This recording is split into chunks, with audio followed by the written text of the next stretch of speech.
Hello and welcome once again to another Geek Elite podcast. And we're actually keeping to a schedule for once. This is our second week we've actually managed to do this. Enjoy it while it lasts. And actually there's not really that much been happening this week, so not a great deal to talk about. No, not a huge amount, but we've got a couple of things, and then we're going to continue with our top 5 movie lists. Our odyssey into all that is great. Top about 5 science fiction and fantasy films where the emphasis is clearly not on fantasy because none of us have got fantasy films in there. But yeah, we'll go through that. And there's not really been. You haven't been watching much, have you? You haven't seen anything? Not recently? Since last week. There's not really been anything new out of the cinema or on TV other than Doctor Who. Doctor Who, yeah. And have you heard the rumour about who the new Doctor will be? Yes. Although his name escapes me, I can't. Chris Marshall. Chris Marshall. Yeah. What do you think of that? Yeah. Do you know him much as an actor?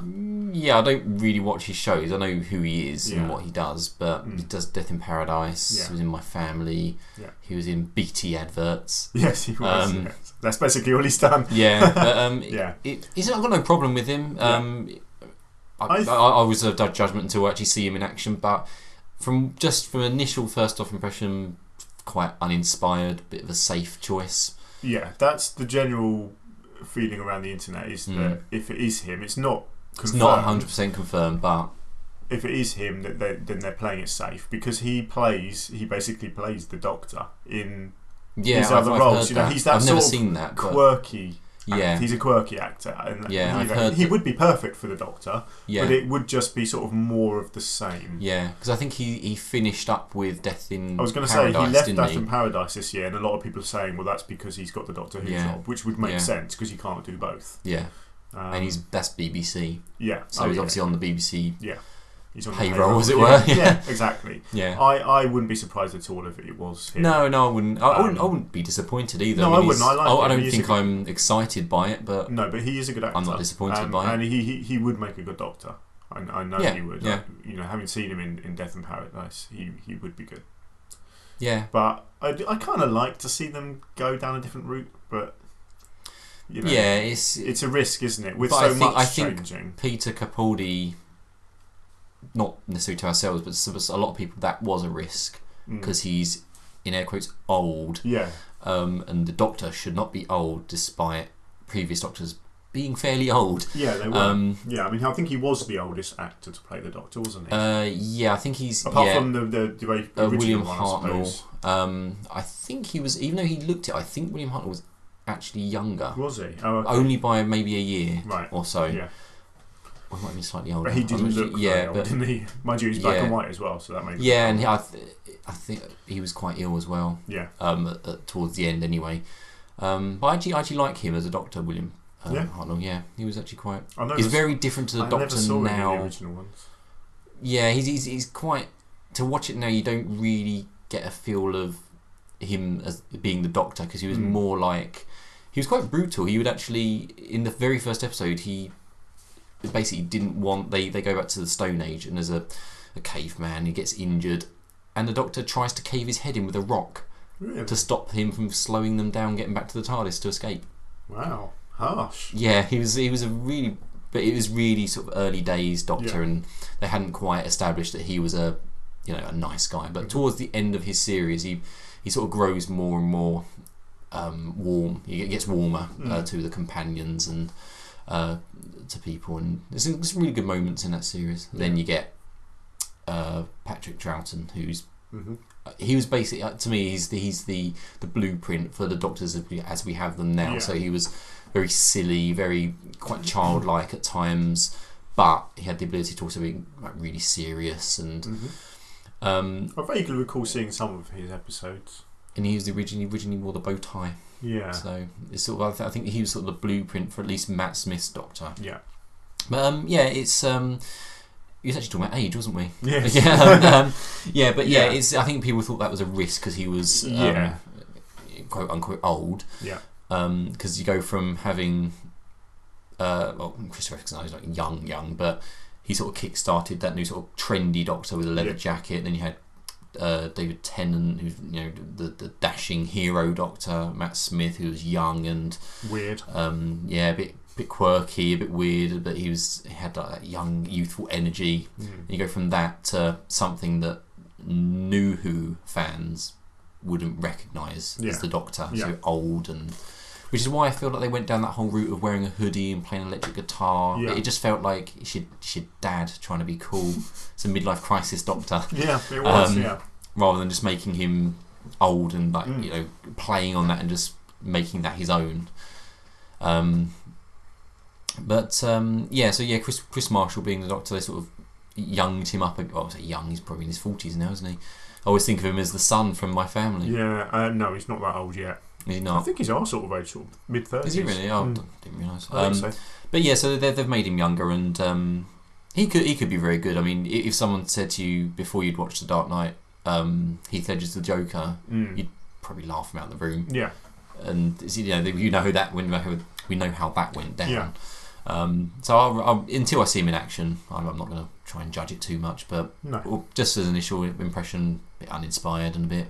Yeah. But we'll see, because it might not be true.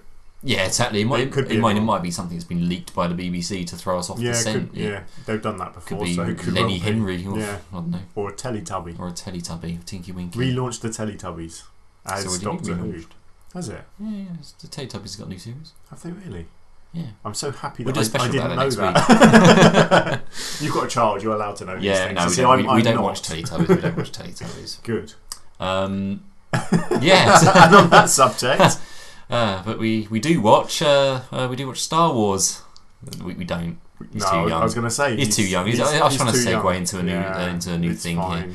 Here. We're going to talk about the Last Jedi. He will watch Star Wars. He will watch Star Wars. I'm not he won't have a choice. Let him watch it yet. Not yet. No. Actually, no. I wouldn't let him watch it anyway because it'd be terrifying. Yeah, he wouldn't understand it. No. He needs to be able not to appreciate it. Yeah. So. Don't want to watch him. I don't want to let him watch it too soon. If he gets freaked out and scared by it, he won't want to watch it again in the future. Exactly. So I need to bide my time. Yes. Just like Obi-Wan and Yoda waiting for Luke to come of age. Yeah. Yeah. Yeah, that's exactly. Hey, speaking of Luke, so this new trailer. I see what you did there. It's professional. That was slick, wasn't it? Yeah. But the Last Jedi trailer. A teaser trailer, presumably not the full trailer because it's still half a year off. Well, more than half a year, isn't it? 3/4 of a year off. 8 months still. Yeah, it's December, isn't it? So. But first impressions. What do you think? A typical modern trailer. It's sort of, it's not really giving anything away story-wise. Very good editing. The way they edit these trailers now is genius. With the music in particular, they really mastered the art. Yeah. They are like mini movies, aren't they?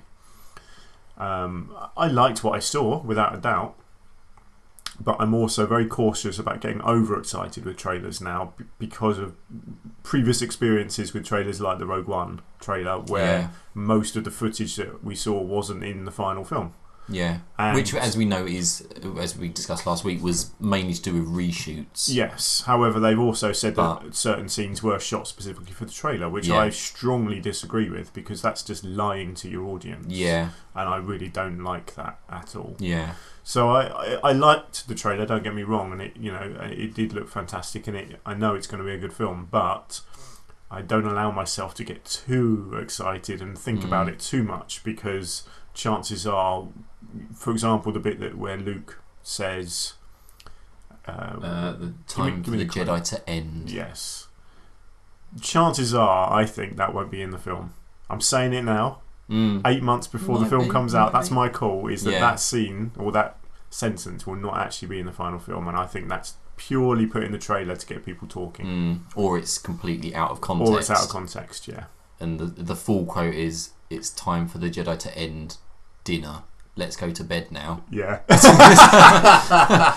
Yeah, it could be. Yeah. So I did love the trailer. Don't get me wrong. I think it looked really, really good. Yeah, it did. What were your thoughts? Yeah, it looked good. There's not really a lot to tell from it. It's other than Luke's narration, there's not really a great deal. Well, there's no dialogue, is there? A few things you could probably sort of. What assuming that it is all in the film, let's assume that's all a genuine material. Yeah. What do you think it means? Like the opening shot of Rey falling, collapsing out of breath?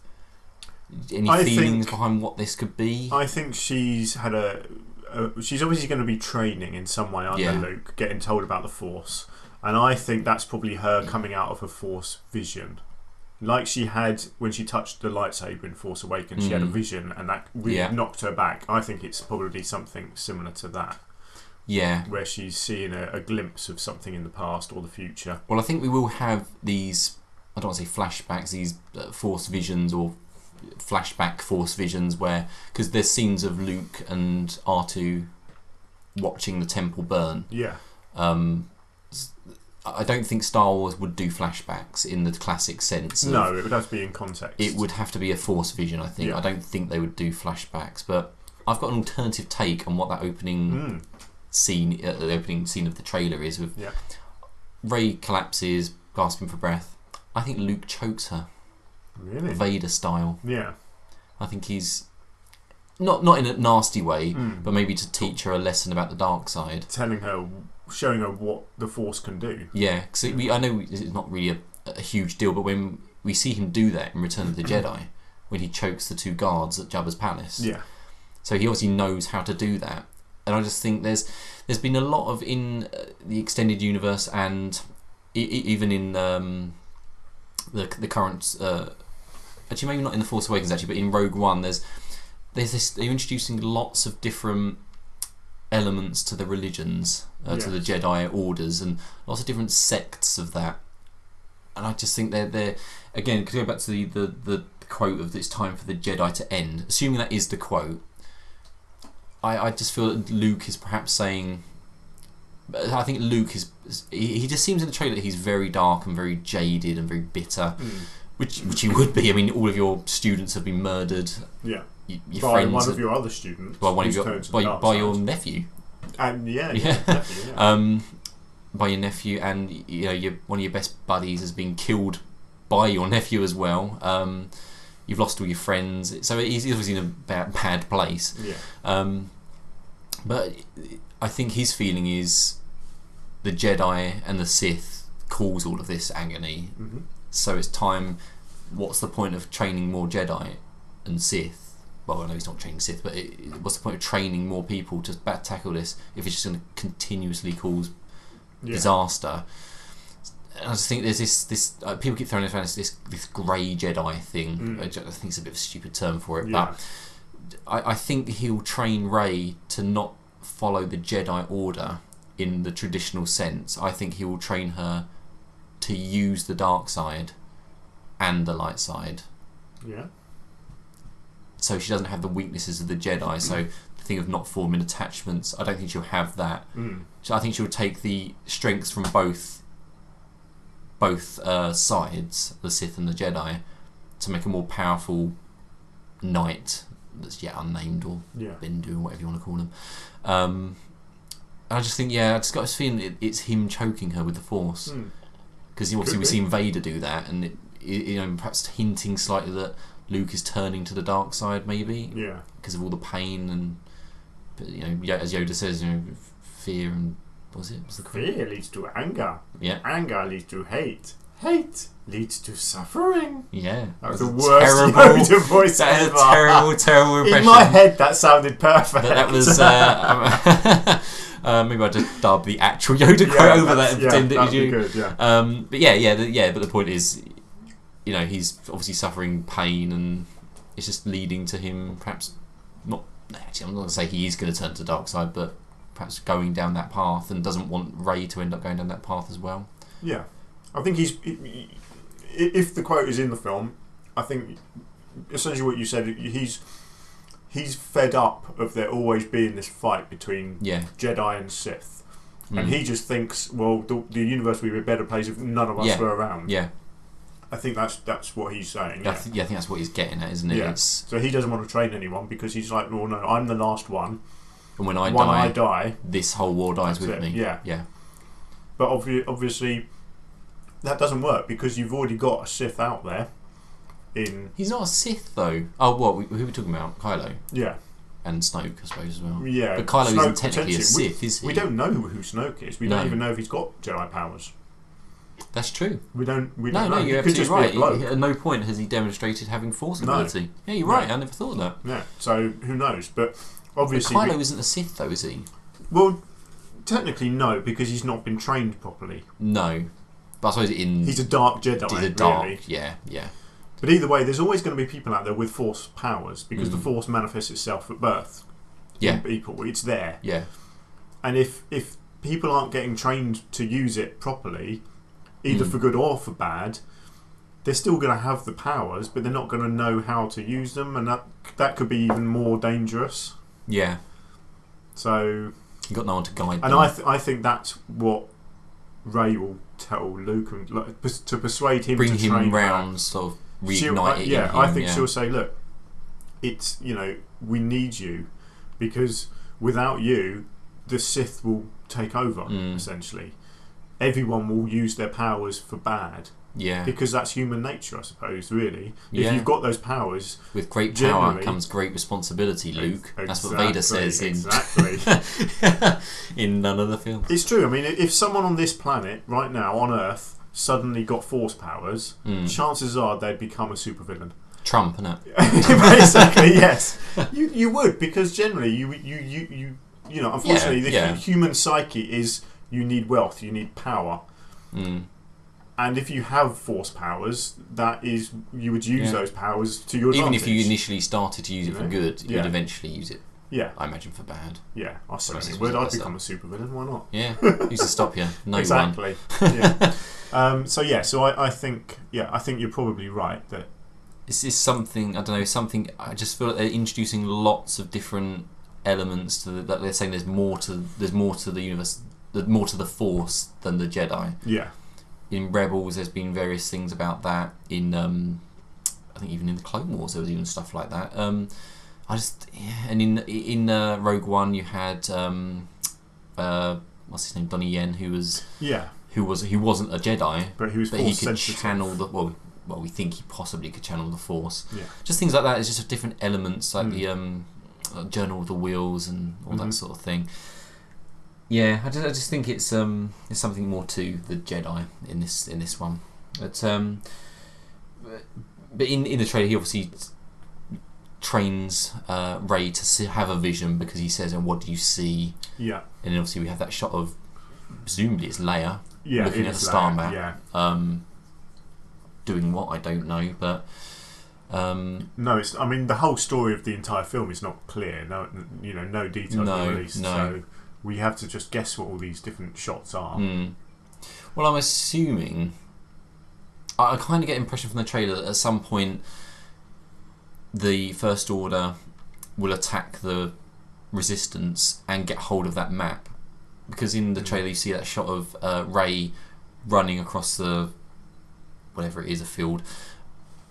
She ignites the lightsaber. She's obviously going to attack something or to defend something, and all I can assume is they've found Luke. The First Order have gone to find Luke, and I just feel like all the fleet's going to turn up at once over that planet. Kylo's going to go down to the planet, and we're maybe going to see Luke versus Kylo Ren. I would be very disappointed if Kylo kills Luke. I don't think I just can't see them killing Han, then killing Luke. And we also don't know what Leia's fate is. Leia as well. I think if Luke's going to die, it'll be at the end of the third film. Yeah. I can't see them killing him off before then. No. Could you see maybe potentially Snoke versus Luke? It's hard to tell, isn't it? We don't really know I don't know, because who. nobody knows who Snoke is. No. Do you think he's an original character? As in, do you think he's a completely brand new character, not related to anybody? I do, yeah. I don't, because there's lots of speculation. Yeah. Is it Palpatine? Is it? No, it's not. No, it's not, because if you look at him, he's obviously totally sort of deformed in some way. Yeah. He's not anyone we've met before. He's not like a cloned body, because obviously in the expanded universe, the Emperor comes back in a cloned body. Yeah, but the Dark Emperor, you wouldn't come back into a body like that. You'd come back into a good exactly, unless clone, that was a body that's been around for a very long time. Yeah, I think he's a completely fresh character from unknown space. But he's also, unfortunately, I don't like this. He's completely CGI. And I'm not looking forward to seeing him up close and in acting kind of thing. Maybe daylight. Yeah. It might be good though. I mean, Yeah. think how good Tarkin was. I know in Yeah. Rogue One. I know it's not the same thing, but I don't think he'd look as good as Tarkin. Though. no, I really don't, convincing, because CGI characters that don't look human don't look as good now. Yeah, If that makes sense. Yeah, So, you know, like, I mean, Jar Jar looked lifelike, wasn't it? very good for what he looked just like all those other fish frog creatures that are knocking about. No, I mean they do look good. I don't know. I don't know quite what I'm trying to say. I know what you mean. You can see that there are. I mean, obviously they are. Okay, this is what I mean. Right, in Lord of the Rings, in the proper trilogy, you had the orc that led all the armies, and he was physical effects. Do you remember? He was sort of white. He had a deformed arm. Yeah. And that was a guy in a mask, no Yeah. CGI, and it looked fantastic. And in The Hobbit, the big white orc through the whole trilogy, or however many films he was in, it wasn't as convincing. Looked terrible, quite frankly, as CGI. There was no need for him to be CGI. Yeah. And he didn't look anywhere near as good as the practical makeup. No. So I don't know why they did that. With The Hobbit being made so much later. Cheaper. Is it though? Is it cheaper to do CGI than physical effects? I would have thought so. Because, well, I don't know, I'm no expert on it obviously, but I just feel if CGI, as long as you've got the computer program and someone to sit in front of and animate that, that's all you need. Whereas you need an actor, a makeup artist, a prosthetics person, a creature designer. I don't know, I might be completely wrong. Yeah, I'm just not a fan, basically. I don't mind CGI, but when it's a complete CGI character, it needs to be a lot of effort. If it's a robot character, I can understand that. That's fine. Yeah. But when it's clearly a humanoid you can character, tell. I just think it's a bit unnecessary. As human, speaking as a human. Are you? Yeah, unfortunately. You don't look it. No, I know, it's awful, isn't it? That's an awful disguise. Yeah. We can differentiate between fake organic people, organics, and fake robots don't look as fake. No, they don't. If that makes sense. Because it's hard to explain, isn't it? Yeah. If you see what I mean. They're not trying to look real. Never have been real. Yeah. Because they're... I don't know what we're talking about now. No, I know. I know what you mean. Yeah. But, So we digressed big time. What was we talking about? The trailer. Yeah, talking about Leia. Let's just go back to a completely random shot. Kylo's mask shattered on the floor. Yeah. Is that symbolic? Is that Well, Kylo it's very reminiscent of the shot in the Force Awakens trailer of Vader's mask, isn't it? That's what that's in there for. Is it perhaps sort of symbolic of a fresh start for him? He's not hiding behind the mask anymore. He's his own. Yeah, I think that's. He's exactly not Vader. Is it like saying he's not the next Vader? He's the first Kylo Ren. Yeah. I think he's probably growing up because he was very immature in Force Awakens, and I think after what's happened now with him killing his dad, I think that's him. That's got to send you down a dark path, hasn't it? Yeah, exactly. And I think that's him now saying, "I'm my own man. You know, I'm not following anyone's footsteps anymore. I don't need the mask. I am who I am." Yeah. So I think he destroys it himself. Yeah, because it's sort of smouldering, isn't it? Yeah. I think maybe he probably hit it with his saber. Yeah. Which he's still got, so he hasn't fixed it. He hasn't repaired the kyber crystal or anything. It's still that. I quite like it actually. Oh, I do. I quite like his lightsaber. Yeah, I like that it's rough around the edges and got those vents. It's really cool. What else was there in that trailer? There was the ships, the things that look like bee wings. Yes. But aren't bee wings. Yeah. Things that are dragging along the floor. Yeah.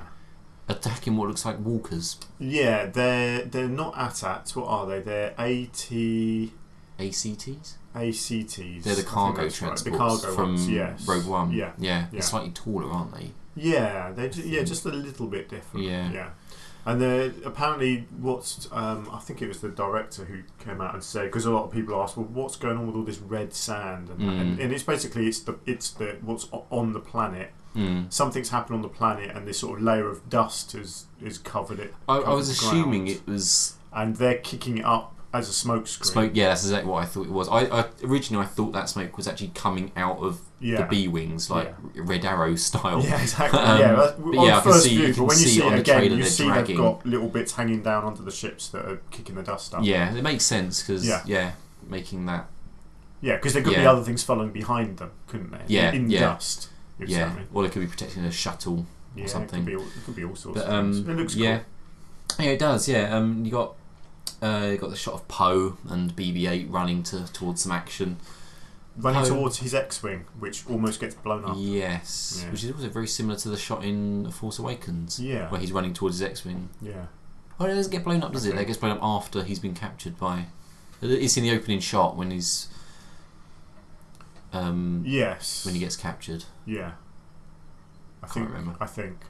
Yeah, I'm very good at this whole thing. No, We shouldn't be with the Geek Elite, should we? We watch... don't really know anything about the films we're talking about.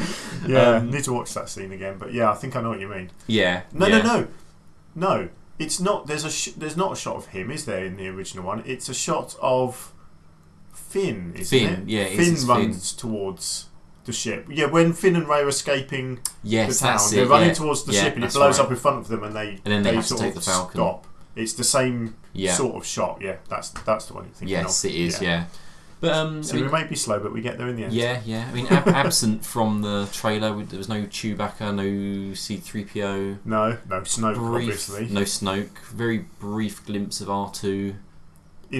Probably a vision. In a vision, a Force vision. Watching the temple burn. Not a particularly clear shots of Luke either. No. There's a bit of Captain Phasma walking through fire. Yes, yeah. So whether that's part of the temple attack... Well, I don't think so, because it was meant to be the Knights of Ren, wasn't it? I think that's them attacking a rebel stronghold to get the map for Luke. Yeah, maybe. Yeah. I think that's the attack. I think there's going to be a massive attack. Yeah. Not to quote the band, massive attack. But I think there's going to be a Hoth-style assault on the Resistance. Mm-hmm. No images of Laura Dern. No. Is she still in it? As far as I know. Because she doesn't seem to crop up in any footage or anything. Or is it the Han Solo film she's in? No, it's this. I'm pretty sure it's The Last Jedi. Yeah? Hmm. Well, they're holding it back. Yeah. I mean, you can't show everything. I'm glad they're not showing. I mean, there's not really anything about Finn. You see one shot of him still in his coma. Yeah. In a what looks like a sort of pod. It's a sort of the New Age back to tank almost, isn't it? But again, we don't have a clue where his story's going to go. No. Do you reckon he'll be sort of augmented with cybernetics or anything to heal him? No, I don't think so. So you think he'll just heal up and... Yeah. I think he'll just wake up and go, oh, okay, what do I do now? I've got nothing to do now. Yeah. Ray's not here. Bit bored. Might just become a rebel fighter. I don't know. It's going to be tricky because there are so many characters. Yeah. It's going to be interesting to see how they've managed to incorporate them all into the story again. Because you've got obviously you've got Poe and BB-8 again, and Captain Phasma, who clearly died in the last film and is somehow coming back from the dead. I mean, she was a completely wasted character. She did seem pointless. It felt like in The Force Awakens she was an introductory character for something bigger that never really came. But it was clearly a case of, this actress is hot in Game of Thrones, so let's just... Not hot. I mean, hot as in she's hot property. So let's just get her into this film for a bit of publicity sort of thing. And then the character was not really used at all. No. Which was a bit odd. Really go and then anywhere, they put her in the trash compactor, and then the planet blows up. So how she got out, I don't know. Maybe the bin men came. Yeah, of course. Maybe they dumped the trash like the Death Star does. It was technically a big Death Star, so maybe maybe it just unfortunately Yeah, we're going into different territory there, aren't we? We'll save that for another time. But yeah, there's a lot of characters, so it's going to be interesting to see how they get them all back into an interesting story. Yeah. I think we haven't been given enough information to really know where it's going. We can't know anything yet. No. It's too early. There'll still be at least 2 more trailers to come out before the film. Yeah. So hopefully we'll get a bit more info, but I kind of like the idea of the less we know, the...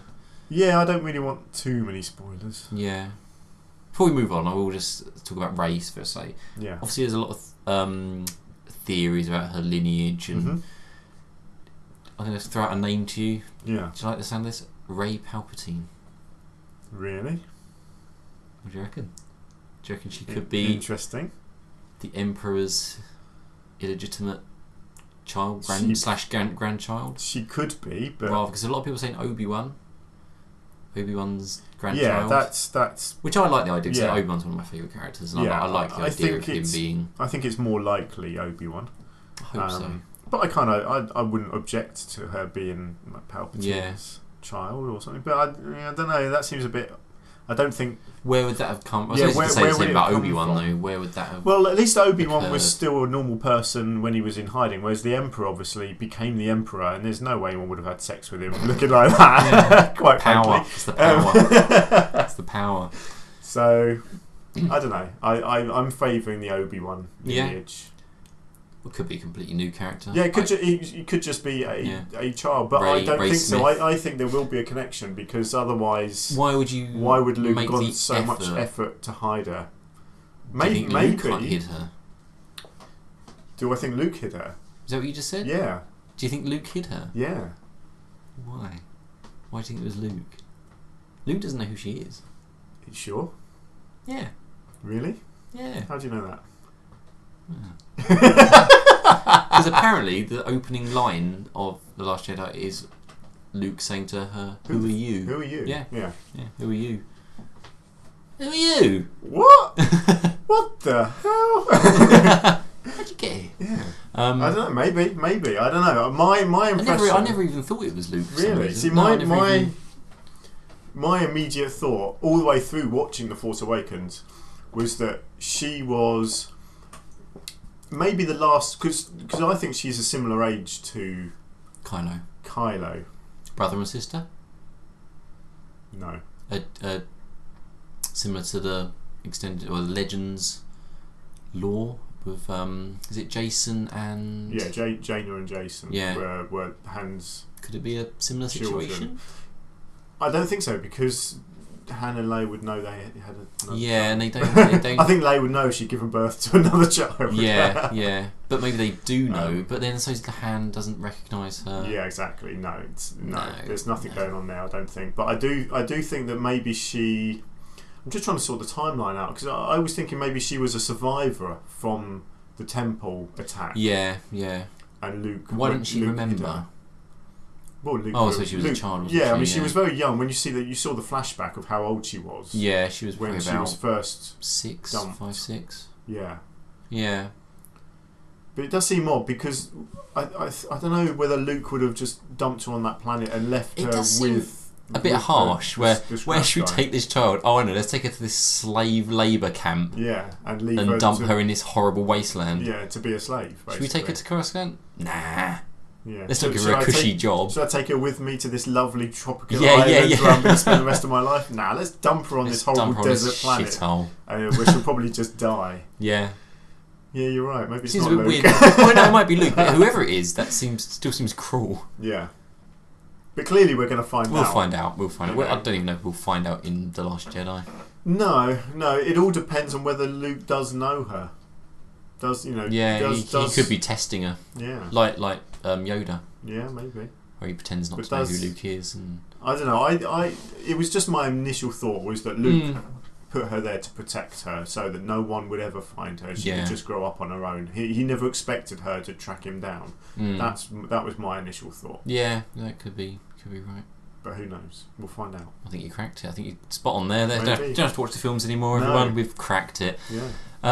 Right, yeah, so that was The Last Jedi trailer. And we haven't really got much else, have we? So no. Should we have a little quick breather, then we'll come back to this, and we're going to carry on with our, I don't know what this features. What is this called? The top fives.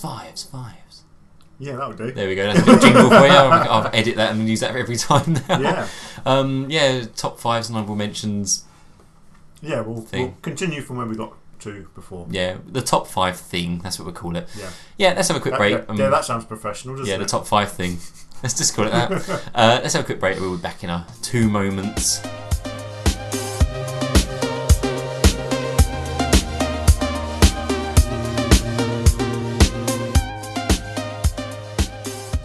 Okay, welcome back. We're going to do the top 5 thing. Yeah. We will come up with a better name. No, it's the top 5 thing. Okay.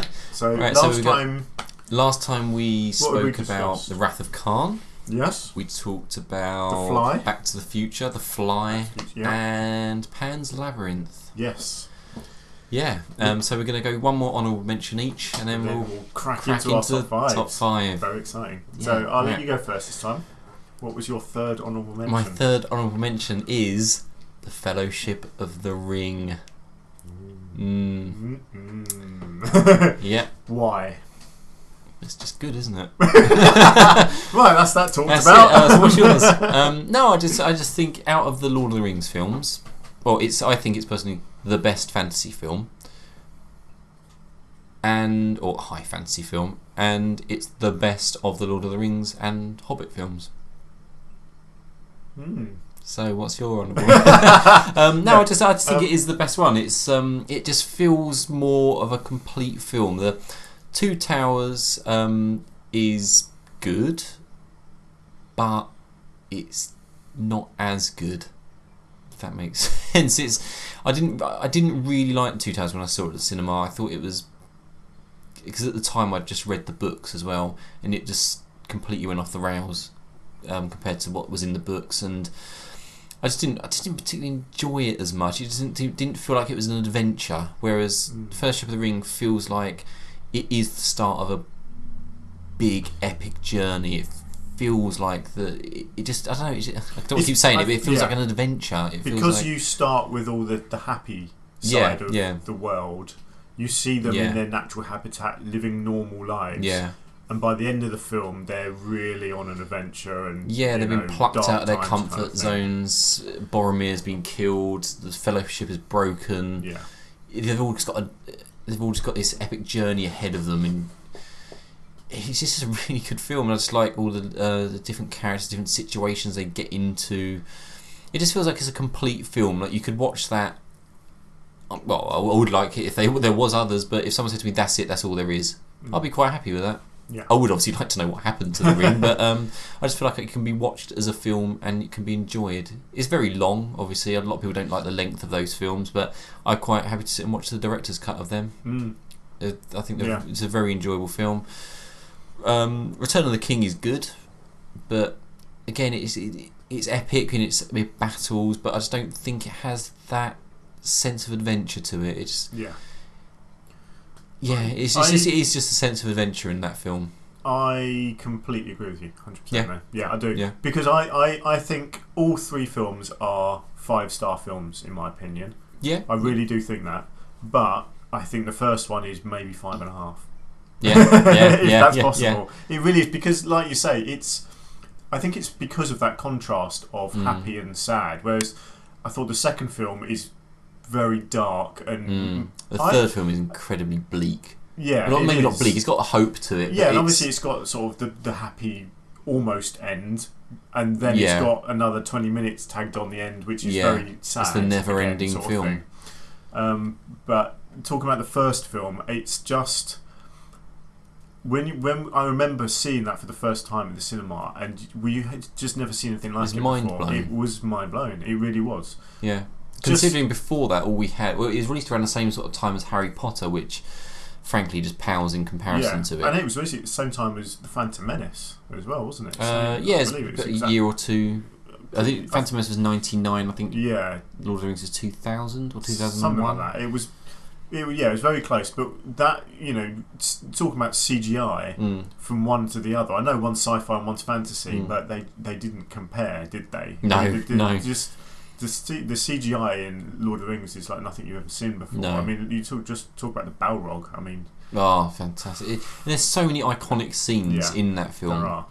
The Balrog and you shall not pass. That whole thing. It's just the characters just as well. brilliant. The introductions to the characters, the music, the cinematography. I mean, it is a beautiful film. It's an epic in its in length. every In traditional way. sense, it's the length of the film. It's the You don't get set bored. pieces. No, it's a really long film. But I could watch that, and it still leaves me wanting more. I want to see more of this film.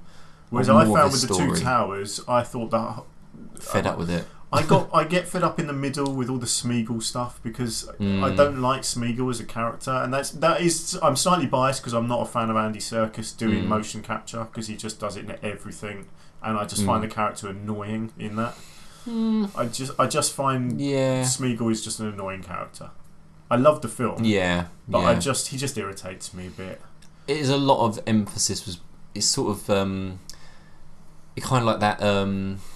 Like the Minions in the Despicable Me film, where people like these. Yeah, let's drive this down everyone's necks. And I know he's an integral part of the course story. And it was very clever how they handled his dual personalities. With the different camera angles and whatever. It was very good. Don't get me wrong, but I don't enjoy watching those scenes as much as I enjoyed the first film. Because he's not in it in the first film. Exactly. You see Gollum, but he's in it.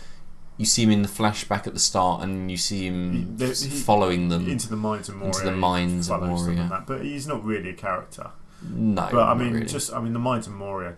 I know it's quite a long scene, but it's just so it's good. Excellent. It is so good.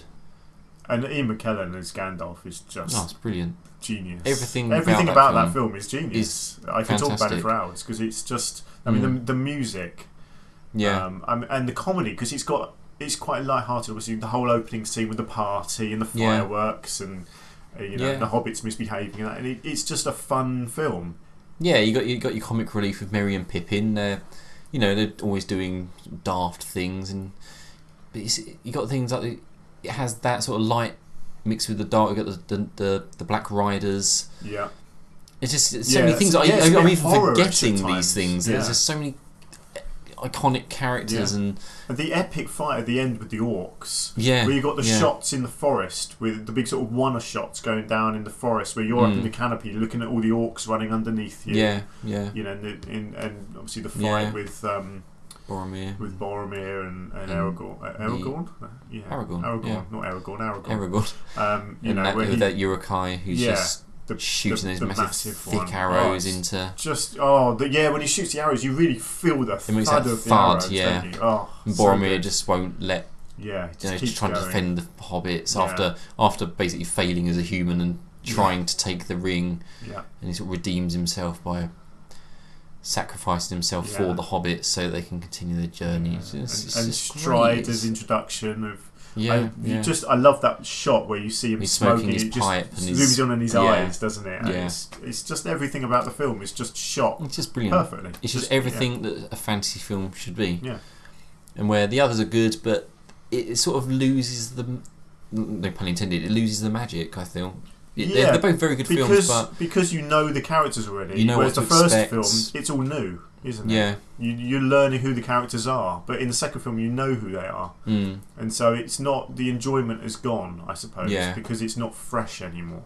Yeah. Still brilliant films, and it just feels like in the second and third ones that, despite them, they actually do obviously travel very long distances. But it never feels like they're going anywhere. Yeah. It just feels like they're stuck in the same area of Middle Earth, whereas the other one had lots of different locations, and it felt you feel like they're going on a journey, whereas the others just feel like they're sitting in the same locations the whole time, and nothing's really happening. Yeah. You just want to sort of Still G them up a a lot bit. of nice epic scenes. Oh yeah, absolutely. They're not bad films. And some real yes moments.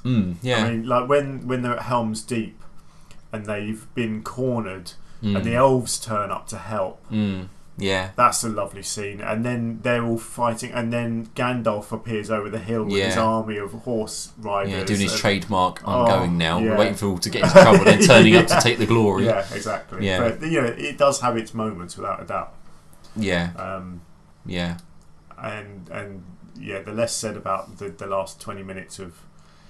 Return of the King. Don't get me wrong, fantastic, but I just find it so sad I can't watch it. I'm man enough to admit that I always get a tear in my eye at the end of that film. Yeah. Which is great because that's the point of the scenes, is it's meant to have an emotional impact on you. But it makes the film less enjoyable because I'm usually crying at the end of it. Yeah. Because you've gone through this epic journey with these characters and you think, oh, that's a wonderful happy ending, and then suddenly Frodo's like, the Shire wasn't saved for me. I'm leaving you. Bye. Now. Like, what? Yeah. You can't leave your friends. Yeah. My personal favourite bit is when they're just frolicking on the bed. And they're all bouncing on the bed in white. And that's it. That's when the film should have ended. Yes, we've done it. And Gandalf's just watching, going in the corner. Getting a bit too much pleasure out watching young kids. All these, not kids. all these hobbits bouncing up and down the bed, going What a great scene. What an iconic scene. Yeah. I mean, and then you compare it to The Hobbit. I mean, yeah, I don't dislike. Again, the first Hobbit film is the best Hobbit film. It is, yeah. The second one, I can't even bring myself to say I like it. I think it's crap. Yeah, I don't really remember the second or third ones. No, because they're crap. Yeah, basically they were way too long. I'm sure they got their fans, but just didn't work. It just has none of the charm. No. None. It feels cheap. Yeah. I'm not saying it is cheap. I'm sure it costs a very great, a great deal of money, but it feels straight to DVD almost. It did. It felt like another director trying to cash in on someone else's work, sort of thing. It felt rushed. It didn't feel like it had that same sense of camaraderie to it. It just didn't work. It just wasn't epic either. No, it didn't. It didn't feel epic. Too many dwarfs to care about. Way too many dwarfs. Don't even care about the main characters. It just didn't have the source material. Because it was one book made into 3 films, which is ridiculous. They should never have done it. Should have been two It should probably two films. It should probably have been one. Let's be honest. One very long one, maybe. I think either one very long film or two shorter ones. Two shorter ones. I think they could have fit. Yeah, I think they could have fit it into 2 films. Yeah. It's just it just doesn't have that spark. No, it didn't. It just felt like it was the fire. Because the only character in it that you really cared about was Bilbo. Well, yeah, Bilbo. Well, and Gandalf, obviously. Yeah. But of the other, you didn't really care about. I couldn't care less about the dwarves. I couldn't tell you any of their names. Dwalin, Balin, Barley, Garley, Dilly, Charlin. Billy, Willy. I don't know. Oh yes, Billy and Willy. Billy and Willy, the friendly dwarves. Like that, wasn't it? Yeah, it's just I don't care. I don't give a shit about those dwarves. And in fact, there's the main one, whose name I can't remember. Thorin. What an arsehole. Yeah, he was. I don't care about him. I don't care if he finds his family heirlooms or whatever. No, because he gets there and he suddenly he turns into this really nasty piece of work. Dickhead. Yeah, basically. Yeah. And I don't like as well the Hobbit film. He goes through the first Hobbit film of not really trusting Bilbo because he doesn't think he's up to the task, and but in the end, he gets redeemed in his eyes. I love it at the end when he hugs him. Yeah, because he saved him. But wait a minute, let's get straight into the next film, and he hates him again. Yeah, I didn't like that at all. It didn't make sense. It just completely undid everything that the last film. Because it ends on a real high of him going, "Oh, he's been accepted. That's brilliant. Now they're on an adventure together." And then suddenly, they're all not getting on again. Yeah, and he goes all dark side, and he's he's weird because he's so obsessed with getting this jewel, which I understand, but. Greed wouldn't change a character like that. It tried to be the ring quickly. Again. Yeah. And it's like I did like Smaug actually. I will say that was an excellent part of the film, but although I wasn't too keen on him getting covered in gold. No, that was nonsense. That was nonsense. Weird. I liked the scene with him and Bilbo in the chamber in the treasure. Yeah. In his nest essentially. Yeah. That was good. The whole thing about the dwarfs starting up the furnace to pour molten gold into a giant dwarf mould. Yeah. And then smashing it all over him. Then opening it up and... It was just weird. How could they... Oh, it's just shite. Yeah. The barrels... I can't do the barrels. Oh, yeah. The barrels going down CGI barrel river. The river rapid barrel race thing. With Legolas, who wasn't even part of the story. Balancing on top of dwarfs' heads. Yeah. Whilst they're going down a river in barrels. Yeah. It really was a case of, we've stretched this into another film, so we've got to add some scenes in here. I mean, that is in the book, but it's simply a case of they hide themselves in barrels and go down the river till they get to the old town. Yeah, there's no fight or anything. There's no fight, no. I get that there was I did like that they tied it in with Lord of the Rings, putting Saruman in there. Yeah, the Saruman stuff was okay. The Sauron stuff was even okay, as he appears as the necromancer. Yeah, I liked the Sylvester McCoy. Yes, I did character. Like him. He was cool. He was good. He was very fun. Quick rabbits, they were cool. Yeah. He was good. There's lots of good elements. Yeah, there was. Yeah, there's more bad than there was. Good. And the big bear man character, I can't remember his name. Bjorn. Yeah, it was. I get the impression that he's a bigger role in the book than he was in the film. Because in the film, again, he doesn't make any sense in the film. No, he's introduced. He gives them a meet home him for the night, and then they go. Yeah, and then he turns up at the end in one of the battles. I think, doesn't he? At the end or something. But he's much more interesting character. I know everyone always says, "Oh, the book's better." Well, in this case, it is better. I've not read any of the Lord of the Rings or Hobbit, so I can't. They're a tough read. Yeah, they are. I tried, and I just wasn't enjoying them. I just couldn't get into it. Gimli, son of Gloin, son exactly. of Yeah, Daramir, son of Dothamir of. Yeah, I just get on couldn't. with it. I couldn't get into them. Yeah, it's a lot of just. But I've heard what the difference between the books and the films and that, which I get because books don't always translate into films. No, that's it. I understand that some stuff has to get cut, but in this case they added stuff in. Yeah, too much. They went through. I believe Peter Jackson actually went through the glossary of The Hobbit and took elements of the history of Middle Earth and added them in to pad it out. Yeah. Or maybe not pad it out is the wrong word, but to enhance it. Yeah, to integrate it more with the Lord of the Rings films, basically. Yeah, and it's just like obviously introduced Legolas and and Galadriel and Saruman.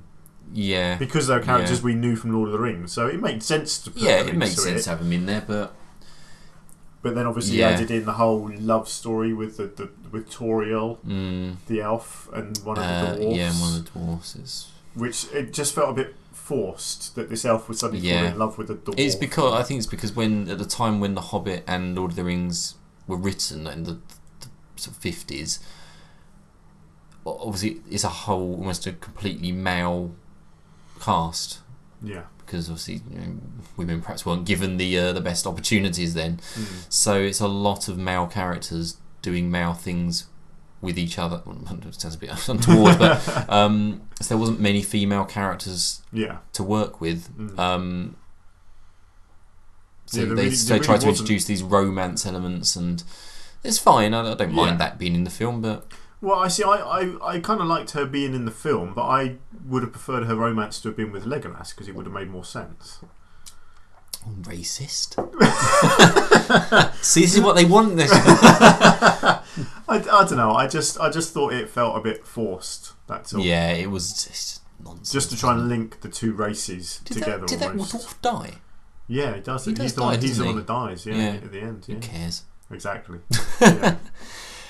I think that's enough about Middle Earth. I totally agree with your decision. Good film, but it doesn't reach my top 5 as part of the top 5 thing. Not quite. So what's your next choice on the top 5 thing? Right, so this was my official sort of number 6.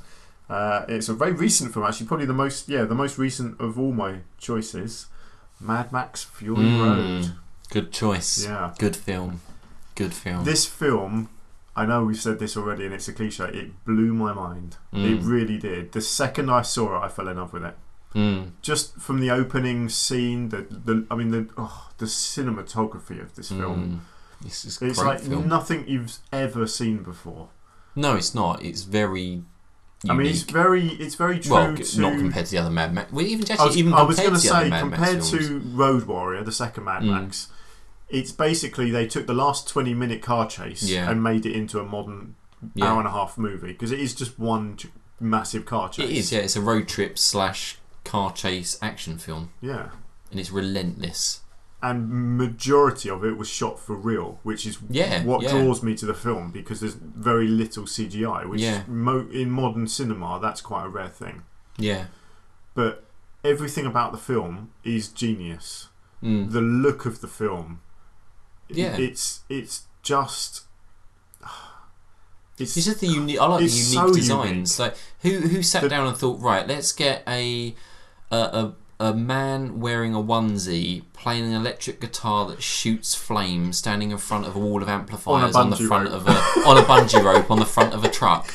It is mental. Right, it is an absolutely mental film. I mean, you've got that. You've got the little midget guy sitting up in his tower. You know, he's like a deformed guy, isn't he? Yeah. Which is what the universe of Mad Max is. It's all about. So you had Master Blaster in Thunderdome, didn't you? Like the midget guy sitting on top of the mentally handicapped giant guy. Yeah. You know, and it's sort of holding very true to that idea that there are deformities and whatever. Well, it's everywhere. Like Immortan Joe himself. He's got that breathing mask. Exactly. And he has his white skin, powder all over his skin. Yeah, that's it. He's got those sores and blisters all over him, and just a crazy looking character. They all are. Every character in the film is just, apart from the young girls, everyone else just looks mental, basically. Yeah, you got Furiosa, who's got one arm. Yeah. She's got a robot arm, hasn't she? She has, yeah. Yeah. And she Max paints, is she paints her relatively. forehead. Yeah. Why not? And you got Max is relatively normal looking, I guess, isn't he? Yeah. Tom Hardy keeping up the tradition of mumbling and not being able to hear a word he's Yes, saying. and not saying a lot. No, which is again I liked, because that was very true to the original. I actually only realised this the other day when I watched a documentary about it. Was that I think it was in Mad Max 2 Road Warrior. Mel Gibson only spoke 12 lines in the whole film. Which, when you think about him being the main character of a film and he only has 12 lines, I know it's happened for like Terminator. Obviously, Arnold Schwarzenegger was the same. It just shows you how strong a film is if the main character only says a few things. If you can get across, and Tom Hardy does the same again. Barely says a word. Well, a lot of people complain that Tom Hardy, or Mad Max, the character, takes a back seat to Charlize Theron's character. Which is fine. I don't care. It's great. She's a cool character. Yeah. But a lot of people don't like that. They think it's feminist propaganda. Well, a lot of people are stupid. Exactly, they are. Indeed. It is just a thoroughly enjoyable film. It is, it's balls to the wall for an hour and a half. It's a brutal film. It is brutal. It's brutal without really being particularly it's not gory. Yeah, it's not gratuitous at all. It only shows you what is actually happening, and everything in it is believable. Maybe apart from the mad guy on a bungee rope playing the guitar. I mean, it's believable, but it's just I mean, it's believable because it actually did. Because it is actually it's actually happening. It's and I love the drums, the big car with the drums on as well. And when that starts kicking in, and then the sandstorm comes in, and the visuals on that are stunning, aren't they? And the cars getting ripped up. I mean, the cars themselves, where whose minds they came from. George Miller. Well, I guess so. Happy Feet. Yeah, exactly. It goes from Babe and Happy Feet to Fury Road. I mean, it's just crazy, isn't it? Same thing. I just loved it. It's one of those films I can watch over and over again. I need to rewatch it. Actually, I think I've only seen it the once. Wow. I know. Really? You definitely. I need to rewatch it. It's so good. It's hard to watch it when you've got a 3-year-old, 2-year-old. Yeah, that's true. Actually, but. Because it is a grim film. It is. It's not a pleasant film to watch. Well, it is if you're watching it for the action and the brutalness. But it's quite an unpleasant film. It's dark and it's quite bleak, but it's strange. It's a bleak, dark film, but it's so vibrant and colourful. Yes. It almost gets hidden away. Yeah, that's true. I mean, if you look at it from the start, you've got these very pale people who believe that when they die they go to Valhalla and they spray chrome all over themselves. I mean, it's quite violent at times. You see the guy get shot with an arrow in the head and it goes right through his head, and you see it all, and then he sprays himself and commits suicide. Yeah. It's quite a brutal film from that respect. It is, but obviously they use Mad Max as a blood donor, don't they? Tied to the front of his car. With blood coming out of him, going into the driver, because it gives them energy. It's dark, but it's so strange. But just genius. So strange. It's a very strange film, but it is. It's a superb film. 100%. And it rightly. I love the fact that the year it was released and Oscar nominated, it won more Oscars than any other film that year, and thoroughly deserved. I know they were for effects, they're more for technical and story achievements, and makeup. I mean, the makeup and the costumes were just stunning, and rightly it won all the Oscars. And I think it was a breath of fresh air. It was. It really was in films and in the action genre, where it was getting a bit tired with, or still is a bit tired with, yet more Fast and the Furious sequels. I've actually never seen one of those films, but I've seen a car chase. With a sports car. I don't need to see a film about it. I know we're not talking about Fast and Furious, but the first film, the Fast and Furious film, is simply about illegal street racing. Now it's driving cars on ice whilst a submarine shoots missiles at you, kicking missiles out of the air and jumping onto aeroplanes through skyscraper windows. It's just absolute nonsense. That's the impression I got from never even seeing one of the films. It's just a money making cash cow now. Garbage. It really is, but we're not talking about that because it's crap. yeah, we will never talk about the Fast and Furious on the Geek Elite podcast. You have our word. Yes, we promise. Unless we're slagging it off. Yeah. But yeah, Fury Road is. So I just think it's a very unique film. Having said that, the rumours are that they're doing 4 sequels, but who knows? That's what Tom Hardy signed up for, apparently. Fair enough. But who knows? I wouldn't mind another one, but I don't know how it's going to be better than the first one. But a lot of sequels. Will you be chasing up the Chrome edition, the black and white? I'm intrigued, but to be honest, for me, the colour is what makes the film work. It's such a colourful, vibrant film. I don't think it would be as good in black and white. Even though George Miller said he prefers the black and white version, but I guess that's because it's more stylistic. That's his vision, though, isn't it? If that's what he wanted to see, then he probably would like it more. Yeah, but I just love the colours. It's such a beautiful film that I think you'd lose a lot of that if it's black and white. So how do you feel about the original Mad Max films? You fan? Kind of. I've only ever seen the first one once. And I don't remember it at all. It's so different. Because it was so different. And I remember not really liking it. And its second film is awesome. I think the second film is what's closest to Fury Road. Yes, exactly. Thematically. And I do like Thunderdome, mostly. I don't like certain aspects of the film. All the rubbish where he meets the kids with the aeroplane and they think he's the pilot. And that's all just a bit random. I liked the final car chase in that. Yeah. And as it happens, that's the only bit of that film that was directed by George Miller. Yeah. So probably why it was so good. But I like the idea of Thunderdome. You know, the town and whatever. It was a decent film, but the second one is definitely. I think it's cursed by the 80s, isn't it? Yeah, it's a little dated bit. badly. And having Tina Turner in it was a bit weird, even though I think she's perfectly good in it. Oh yeah, there's no problem with it. But a lot of people dislike the film because it had a singer. I think it's that thing of getting a bit of budget and then chucking in celebrities that are good at the time and but the second film is great. It's a good story because there's not a lot of story, if you see what I mean, which is the same as Fury Road. That in depth, because Fury Road is just a big car chase. They go from A to B and then back to A, and that's the film. And they're quite simple. I think they're quite good in that sense, though. That but they are that simple to watch. That's what shows a good film. It doesn't need a great story because it's still interesting to watch, even though it's really just in Road Warrior is just sort of them in a little town being harassed by all these people and then having to try and come up with a way of escaping. And that's it. There's not a lot going on, but it's still a great film to watch. The first one is simply a policeman who loses family and goes on a revenge spree. Yeah, that's pretty much all it is. I need to watch it again at some point. So it's bizarre. It's really strange compared to the because you're expecting sandy deserts, leather-clad.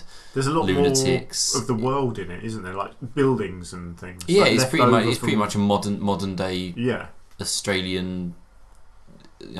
Towns. Yeah, that's it. You still see the cities. Whereas, it's nothing. Obviously, the idea in Mad Max 2 is that none of that exists anymore. Yeah, it's only there's only desert, and that's it. Yeah, that's it. It's like all the oceans are dried up. Whereas in this one, in one scene, I think him and his family go to the beach for a picnic. Really? Yeah. Very odd. Yeah.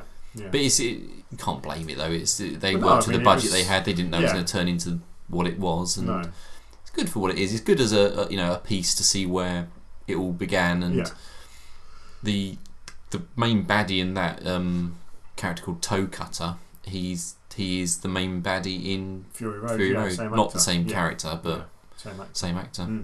Which is quite a nice touch, cool, actually. But So that was my number 6, my last honourable mention. Yeah. Well, I think we could probably leave that there for this week. Yeah. And we'll crack into the top 5 thing. You need to record that as a little jingle. Yeah, the top 5 thing. Maybe without the echo, because that sounds weird. I can't switch the echo off. But no, I think we'll leave that then. We'll crack into the top 5 properly next week, and providing there might be some juicy info that comes up, we might watch some films, so we might have a bit more to talk about next week. But maybe. But yeah, if not, we'll just jabber on about our favourite movies again. Just jabber on. You'll have to listen. You love it. You saps. You losers with nothing better than to do. than listen to us talk about our favourite films. Well, if you made it this far, thank you very much for listening. As always, thank you. We've enjoyed talking, so hopefully you enjoyed listening. Yeah, and hopefully we can bring you more joy, ear juice. More. Oh, what? I don't know. I was trying to think of more ear diarrhea. More ear. Yeah. Would you like our verbal diarrhea going directly into your? We may have to edit this. We're losing listeners by the droves now. All three of them. They've all left two now. If you're listening, Mum, put the kettle on. Hayley, thanks for sticking with us. Thank you for sticking with us. Yeah. I think she's probably lost the will to live at this point as well. But thank you very much, and we'll try and be back next week if we can. I'm sure we will. If not, we'll see you when we see you. Yep. We won't see you at all.